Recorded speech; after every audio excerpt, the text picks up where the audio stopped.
कौन है यह देवी, क्या कोई जानता है? इससे पहले जो यहाँ आए थे वे सभी अपराधी थे जिनका यहाँ से लौटना हुआ नहीं। नायक अत्यधिक घबरा गया था। उसने सोचा कि उसके पास एक अनोखी शक्ति है जो मदहोशी या जहर की अवस्था उत्पन्न कर सकती है, लेकिन देवी ने निराश होकर कहा कि इस जगह पर इस तरह की शक्तियों का कोई मोल नहीं। सामान्यतः इसकी सफलता की संभावना बहुत न्यून है।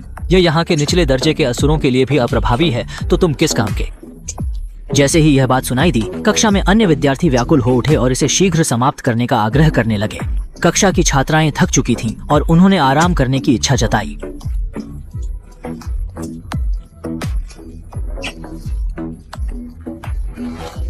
उस मौके पर दूसरे विद्यार्थी ने उसे सांत्वना दी जिसके पास अंधकार की शक्तियां थीं, पर उसने ताने भी मारे। उन्होंने उसे स्थिति को समझने और व्यर्थ में प्रयास न करने की सलाह दी। नायक को एक टूटा हुआ विशेष यंत्र भी प्रदान किया गया। इस वक्त कक्षा के अध्यक्ष ने मध्यस्थता करने की कोशिश की।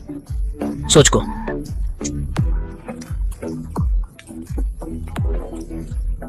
देवी, जो नायक को बचाने के लिए आई थी, ने देखा कि सिरह का सामना करना आसान था। नायक अब गुस्से में अपनी असाधारण शक्तियों का इस्तेमाल करने लगा, पर इसका कोई प्रभाव नहीं पड़ा क्योंकि स्थिति प्रतिरोधक सुरक्षा ढाल ने इसे नाकाम कर दिया। क्या आप सच में मुझसे टक्कर लेने की हिम्मत रखते हैं?